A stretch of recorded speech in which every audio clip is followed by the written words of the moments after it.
Assalamualaikum warahmatullahi wabarakatuh. Perkenalkan, nama saya Azahra Sitawardhani dari kelas pariwisata 1 dengan 2 NIM terakhir 1013.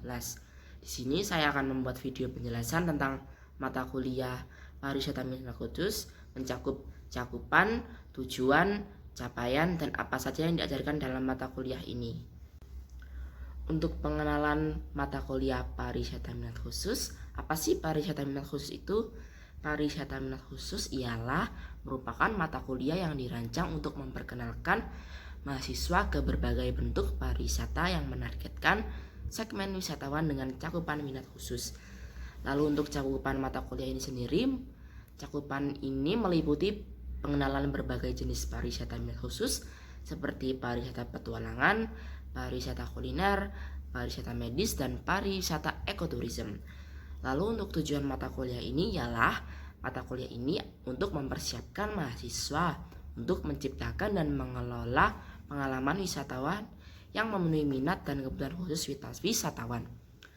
Lalu untuk capaian mata kuliah ini antara lain memahami konsep, karakteristik, dan manajemen dari berbagai jenis pariwisata minat khusus, merancang, memasarkan, dan mengelola produk dan pengalaman pariwisata, serta mempelajari pengelolaan destinasi dan objek daya tarik wisatawan atau ODTW. Lalu dalam mata kuliah ini yang diajarkan apa aja sih? Dalam mata kuliah ini yang diajarkan ialah penggunaan teknologi informasi dalam dunia pariwisata, pengaruh pariwisata terhadap ekonomi, sosial budaya, dan lingkungan fisik, dan pengembangan ekonomi kreatif.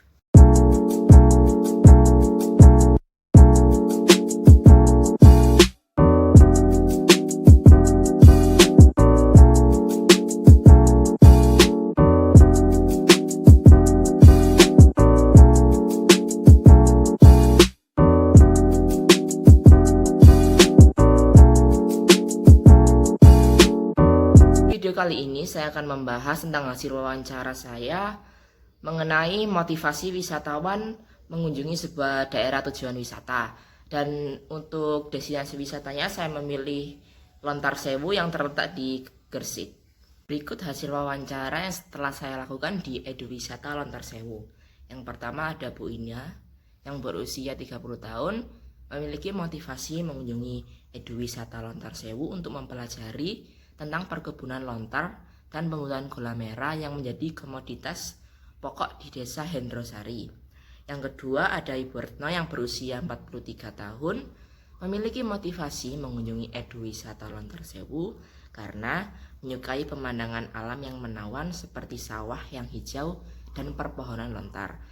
Dan narasumber yang terakhir bernama Ibu Wiwi, memiliki motivasi mengunjungi Edu Wisata Lontar Sewu karena sang anak menyukai berbagai wahana rekreasi yang tersedia seperti skybike, flying fox, komedi putar, rumah balon, dan sebagainya. Itu tadi hasil wawancara yang telah saya lakukan di Edu Wisata Lontar Sewu. Pembahasan yang pertama ialah mengenai pengertian pariwisata minat khusus. Menurut Vanderly, wisata minat khusus atau special interest tourism merupakan bentuk kegiatan dengan wisatawan individu, berkelompok, atau rombongan kecil yang bertujuan untuk belajar dan berupaya mendapatkan pengalaman tentang suatu hal di daerah yang dikunjungi.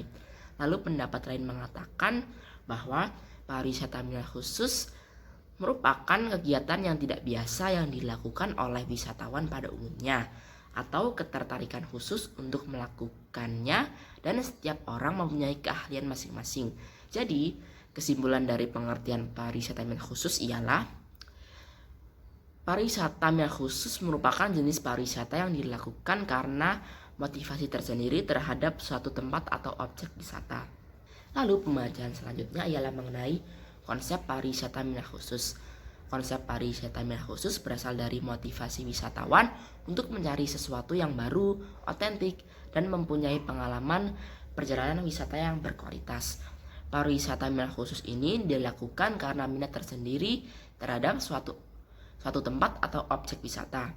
Wisatawan yang menjalani pariwisata minat khusus memiliki motivasi dan keinginan yang tinggi untuk mendalami suatu hal, dan akan mengunjungi tempat atau objek wisata yang memiliki atribut fisik dan fisik tertentu.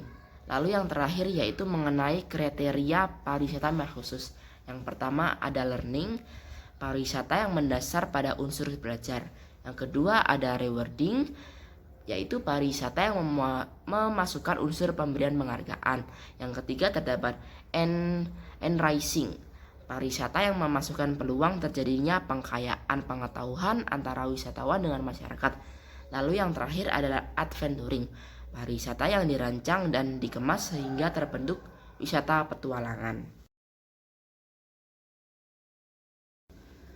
Pembahasan pertama ialah mengenai faktor pendorong pengembangan pariwisata wilayah khusus. Yang pertama ada kekuatan pasar, kedua ada tren pasar dan tantangan global, ketiga ketersediaan informasi, 4 dukungan pemerintah, 5 inovasi dalam pelayanan, 6 kemitraan bisnis, 7 pendidikan dan penelitian, 8 pengembangan teknologi, dan yang terakhir ialah kebutuhan dalam keberlanjutan. Pembahasan yang kedua ialah mengenai manfaat pengembangan pariwisata minat khusus.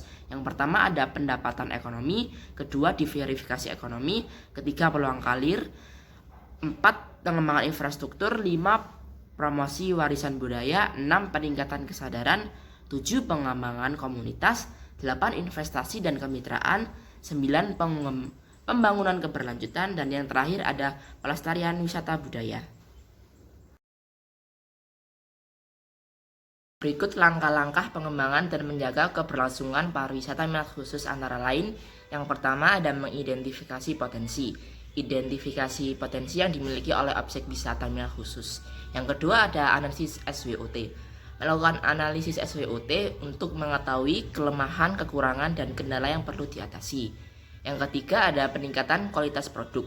Meningkatkan kualitas produk wisata yang berkualitas seperti peningkatan kualitas pelayanan dan fasilitas wisata.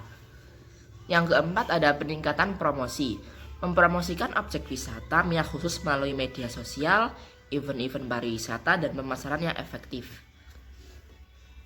Yang kelima ada peningkatan sumber daya manusia.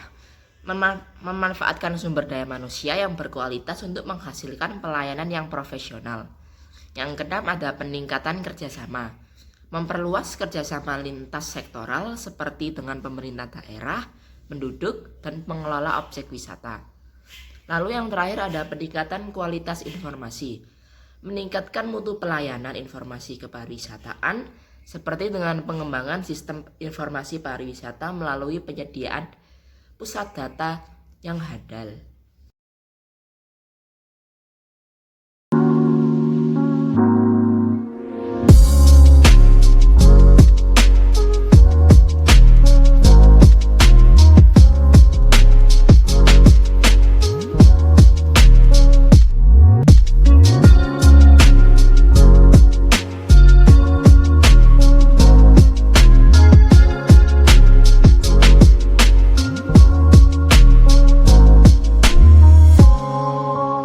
Assalamualaikum warahmatullahi wabarakatuh. Perkenalkan, nama saya Azahra Sitawardhani dari kelas pariwisata 1 dengan 2 NIM terakhir 13. Di video kali ini saya akan